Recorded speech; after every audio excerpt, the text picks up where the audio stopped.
Imagine you are sitting in a quiet room with a blank notebook in front of you. The white page can feel like a vast desert or a wall that you cannot climb. Many of us look at the events of our daily lives and think they are too small or too messy to ever be called a story. We believe that unless we have a perfect life or a giant success to share, our words do not matter.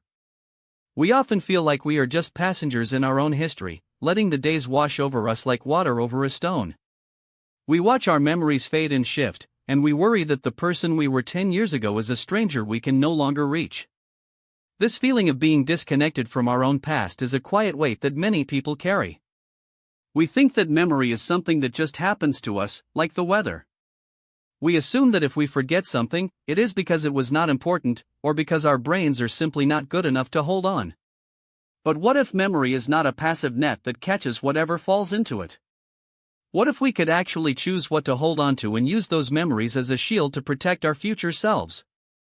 We are living in a world that moves so fast that we rarely stop to process what we are actually experiencing. We move from one task to another, never checking in with the person behind the eyes. We are going to explore why writing truthfully about your own life is not just for authors, but a vital tool for anyone who wants to stay awake to their own existence. We will look at how to find the vivid colors in the middle of a difficult childhood and how to use humor to navigate the most complicated parts of being human. Most importantly, we will see how honesty is not just about facts, but about the courage to stop pretending and finally move forward. On the surface, we believe that writing is about recording information or entertaining others. The surface concept here is that a memoir or a journal is just a list of things that happened. We think that if we write about something sad, we must be a sad person, or if we write about something funny, our lives must be easy. On the surface, it seems like we should keep our family secrets hidden to protect the people we love. We believe that silence is a way to show respect or to keep the peace. We assume that a person is defined by the worst thing they have ever done or the hardest thing they have ever survived. This surface view makes us feel like we have to choose between being a victim or a hero. We look at a child's memory and think it is unreliable because children do not understand the world like adults do. We think that growing up means leaving the child version of ourselves behind so we can become serious and functional members of society.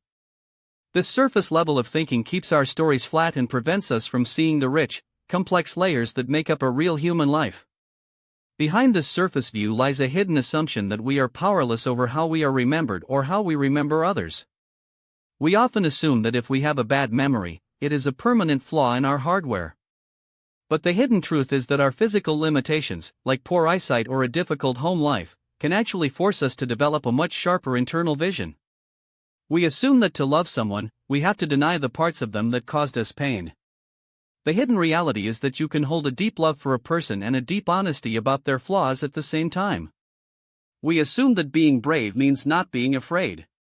But the hidden truth is that many people who seem brave are actually just tired of the energy it takes to keep up a charade. We assume that laughter and horror cannot exist in the same room. However, the hidden reality of many households is that the loudest laughs often come right after the deepest fears. This is the absurdity of life. We assume that if we tell our truth, we will lose the love of those around us.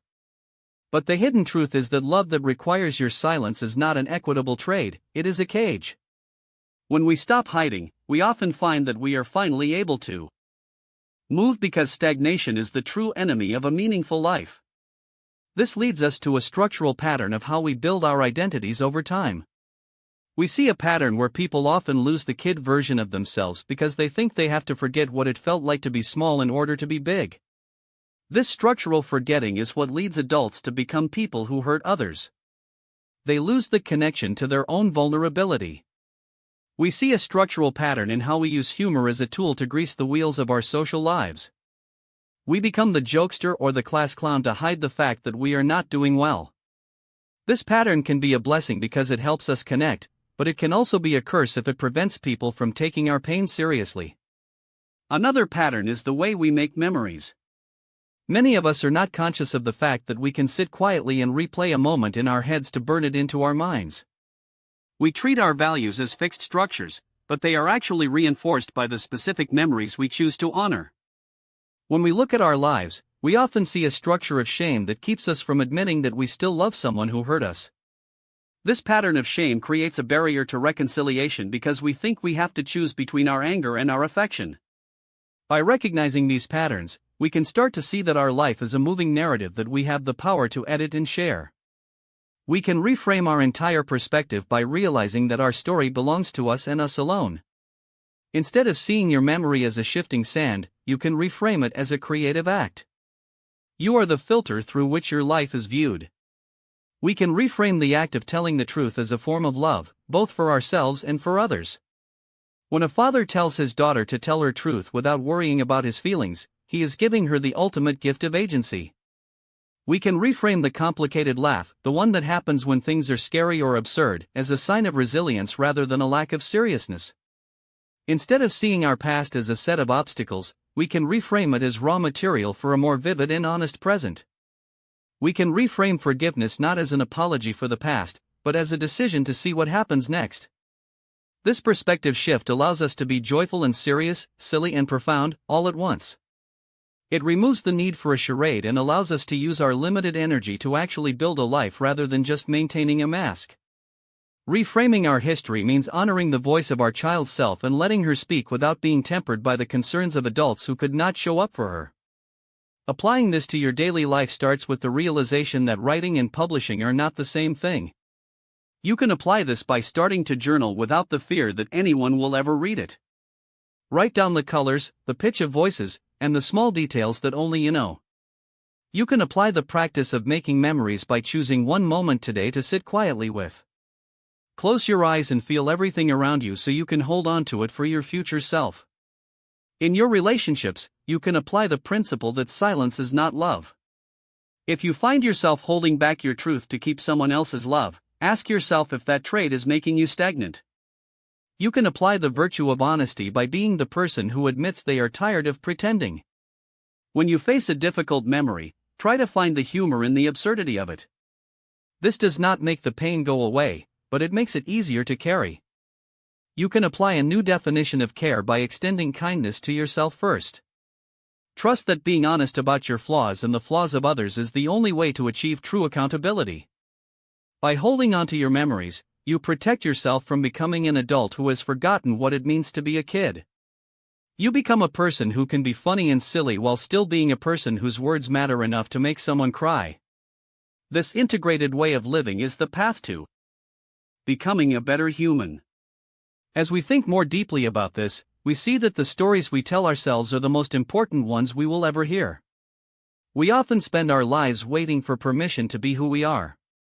We wait for someone to tell us that our childhood was valid or that our feelings are correct. But the power to validate your life is already in your hands. It is in the pen you pick up or the story you tell a friend. When we stop being ashamed of our own complexity, we open the door to a kind of freedom that cannot be taken away.